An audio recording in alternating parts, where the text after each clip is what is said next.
cette page des actualités nationales que nous débutons par ceci. Plusieurs actes de délinquance constatés au cours de ces dernières semaines. Ousmane Sonko appelle le gouvernement à renforcer le dispositif de sécurisation des populations. Prenons la parole à la suite du président de la République. Le Premier ministre a jugé utile d'assurer le renforcement du dispositif de sécurisation des populations face aux actes de délinquance constatés au cours de ces dernières semaines, évoquant la rationalisation des dépenses publiques. Le chef du gouvernement a informé avoir fait une lettre circulaire portant sur la réglementation de l'usage des consommables informatiques et des appareils électroniques dans les bâtiments administratifs. Selon Ousmane Sonko, cette mesure, combinée à la suppression du budget 2024 et de tout programme jugé non essentiel et aux initiatives en cours ou projetées, générera des économies subventionnelles à réorienter vers des dépenses plus stratégiques. Des missions collectives à Taraou, Sénégal, c'est une mauvaise nouvelle pour Khalifa Ababacar Sall qui a besoin de se requinquer après la déception du 24 mars dernier. Il a en effet perdu des cadres de son parti au nombre de 25, dont leur coordonnateur national Mad Kodendjaï est responsable du mouvement Afatika. Il ressort de cette déclaration de Mad Kodendjaï et si des divergences sur une nouvelle ligne que leur leader voudrait prendre au regard du contexte actuel. Nous tenons à informer l'opinion nationale et internationale de notre refus d'adhérer aux nouvelles orientations de la plateforme Taraou Sénégal qui se matérialise en particulier par une tendance à un rapprochement avec un ou des démembrements de la coalition Benno Bokk Yakaar que nous avions pourtant combattu pendant 12 ans. Bes Bi Jour a appris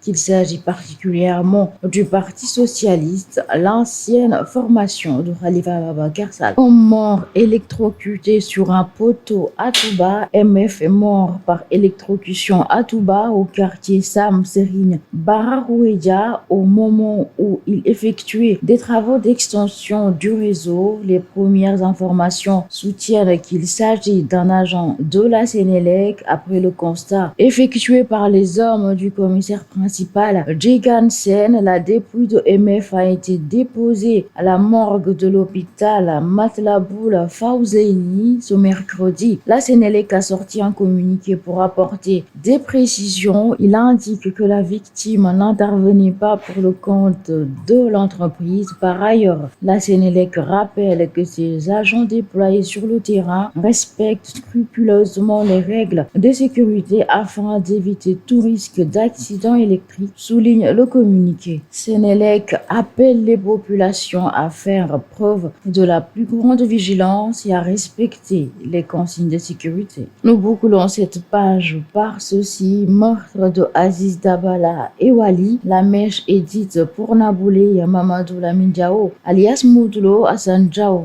Ousseynou Diao, Serigne Sarr et Omar Gueye. C'est cette personne citée dans l'affaire de l'assassinat d'Abdou Aziz Ba, alias Aziz Dabala, et de Boubacar Gano, alias Wali, ont fait face hier mercredi au doyen du juge d'instruction du tribunal de Pikine-Guédiawaye. Une audition de première comparution qui a été conclue par un placement sous mandat de dépôt de tous les 7 mis en cause. En effet, le doyen du juge a inculpé Mamadou Lamine Diao, alias Modulo, Hassan Diao, Ousseynou Diao, Serigne Sarr, Omar Gueye et Fallou Diop des crimes d'association de malfaiteurs, assassinat avec acte de barbarie et vol. Quant à la danseuse et acteur de la série Emprise, elle a été inculpée de complicité d'assassinat et d'association de malfaiteurs, des infractions que si l'instruction prouve leur imputabilité aux 7 inculpés, les conduira directement devant la chambre criminelle. Ainsi, Naboulé et autres risqueront, s'ils sont coupables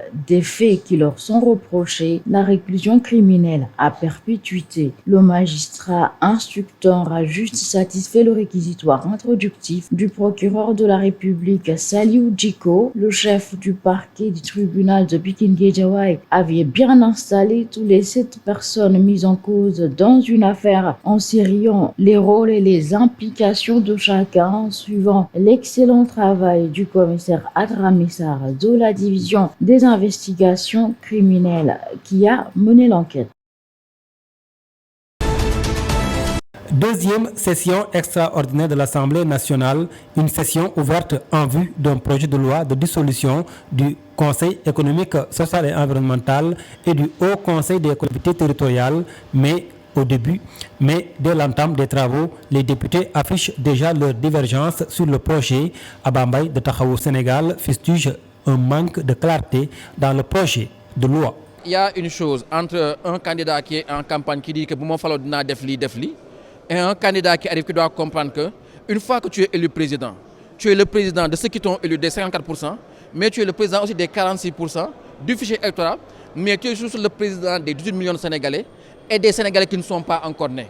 Ça veut dire qu'aujourd'hui, ton devoir, ce n'est pas de faire ce qui t'énerve politiquement ou ce qui t'arrange, c'est de faire ce qui arrange le pays aujourd'hui, demain, après-demain, pour l'avenir et pour le futur.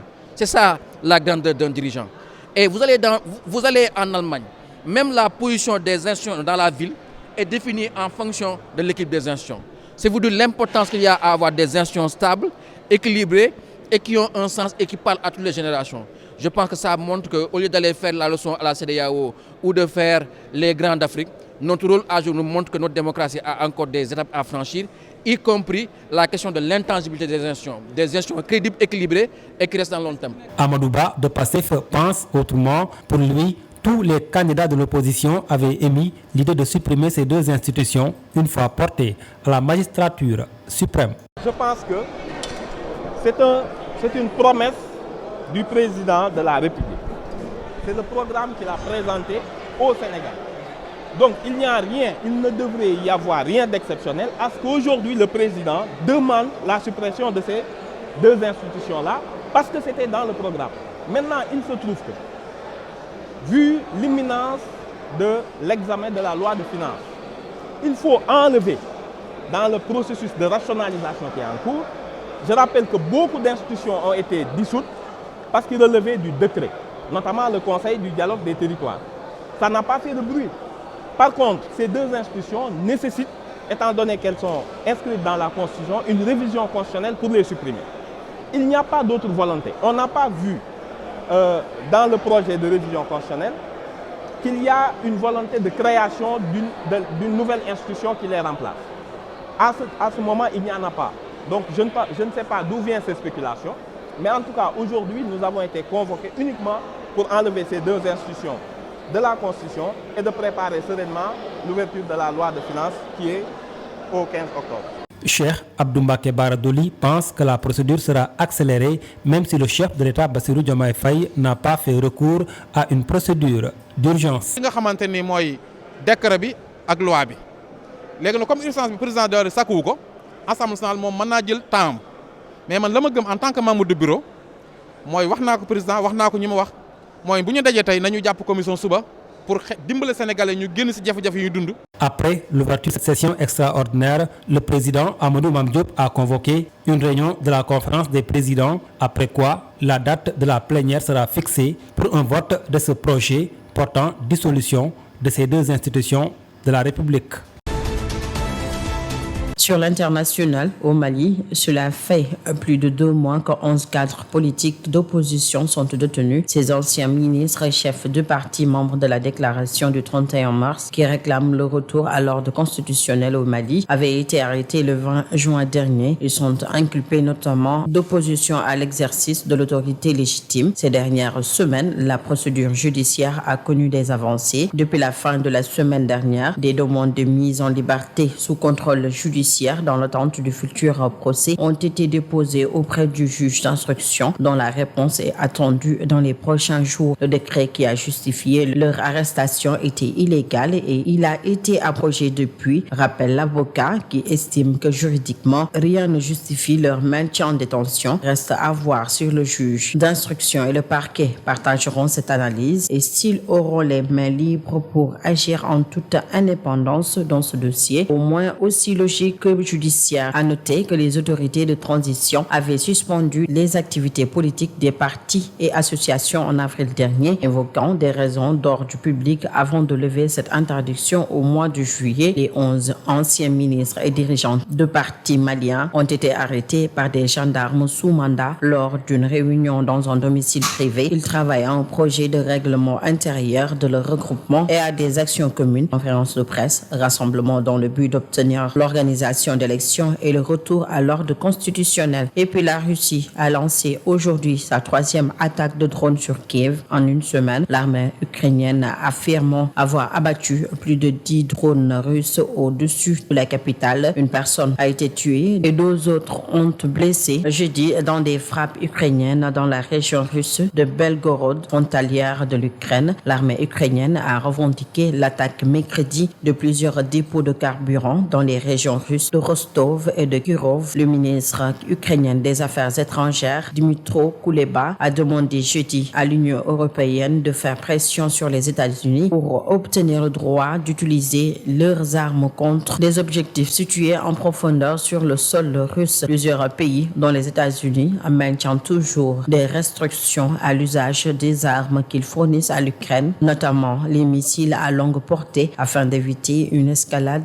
du conflit. Et pour terminer, l'engagement de la Chine à maintenir de bonnes relations avec Washington n'a pas changé, a affirmé jeudi 29 août le président chinois Xi Jinping à l'émissaire du président américain Joe Biden, Jack Sullivan, en visite à Pékin. Jack Sullivan est le premier conseiller à la sécurité nationale de la Maison-Blanche à se rendre dans le pays depuis 2016. Cette visite intervient sur fond de tension entre la Chine et des alliés clés de Washington en Asie, Japon, Philippines et Taïwan. Les États-Unis se sont engagés mercredi à les soutenir. La Chine a toujours été engagée à maintenir la paix et la stabilité dans le détroit de Taïwan, a-t-il déclaré selon le communiqué du ministère chinois de la Défense. Mais l'indépendance de Taïwan est incompatible avec la paix et la stabilité dans le détroit, a assuré le général chinois. Ainsi, la Chine demande que les États-Unis mettent un terme à toute collusion militaire entre Taïwan, cesse d'armer Taïwan et arrête de diffuser de fausses nouvelles concernant Taïwan, a lancé Zhang Yuhia d'après le communiqué de Pékin.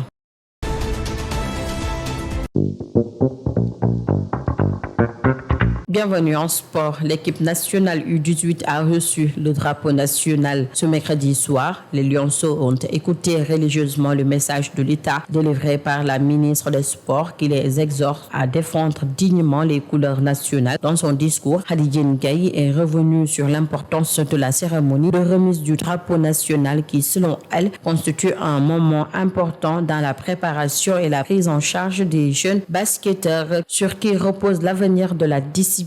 La ministre des Sports s'est adressée aux 12 Lionceaux choisis par Sir Parfait Adjuvon ce mercredi matin en vue d'effectuer le déplacement à Pretoria où se déroulera la compétition du 2 au 14 septembre prochain. Vous allez en Afrique du Sud avec l'ambition légitime de revenir au bercail avec le trophée continental. Je vous exhorte à vous donner à fond sur le parquet dans un esprit de fair play qui est même éthique du sport. Lors de cette Afro-Basket U18 garçons, vous serez les porte-drapeaux de tout un peuple qui vous témoigne confiance et soutien sans faille. En recevant le drapeau et en revêtant le maillot national, vous endossez la lourde responsabilité, mais aussi l'insigne honneur de défense et d'honorer les couleurs nationales. Chaque jeune basketteur aurait aimé être à votre place, mais le choix de l'entraîneur est porté sur vous, qui représentez l'espoir du peuple sénégalais, a-t-elle déclaré. Occasion par la ministre des Sports de féliciter l'équipe nationale féminine senior qui est finaliste du tournoi de Kigali et la Fédération sénégalaise de basket. Elle demande ainsi aux Lionceaux de suivre les pas des Lions. Faites-nous preuve de solidarité,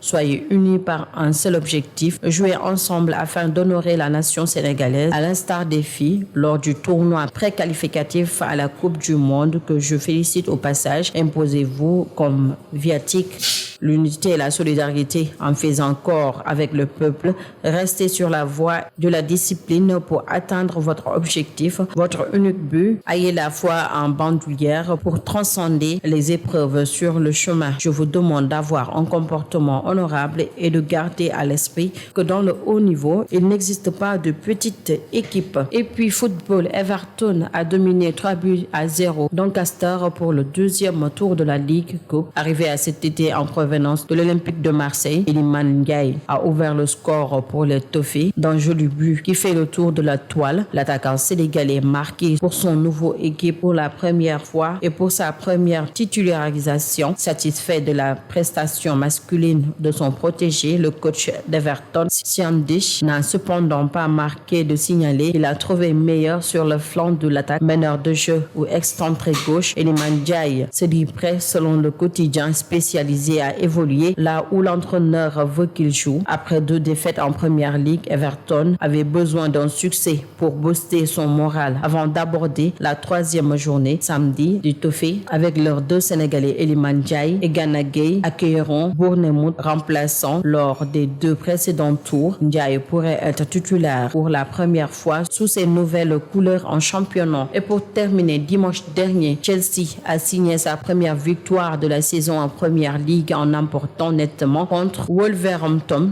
Nicolas Jackson avait profité de ce match pour marquer son premier but et délivrer sa première passe décisive de la saison. Pour autant, ce large succès et la performance de l'attaque sénégalaise, une nouvelle fois alignée au poste d'avant-centre, ne semblent pas satisfaire les dirigeants des Bleus. Chelsea est activement à la recherche d'un nouveau joueur évoluant au poste de Jackson, auteur pourtant de 17 buts, 6 passes décisives la saison dernière. Victor Osimhen et Ivan Toney ont été cités dans le viseur des pensionnaires de Stamford Bridge, une situation qui pourrait inquiéter l'ancien joueur de Villarreal quant à sa place de titulaire, voire même son avenir chez les Bleus. Si l'on en croit Enzo Maresca en conférence de presse hier, l'entraîneur des Bleus rassure sur la position de Jackson dans son effectif. Selon lui, l'international sénégalais est notre numéro 9, notre attaquant en ce moment, et nous sommes très contents de lui.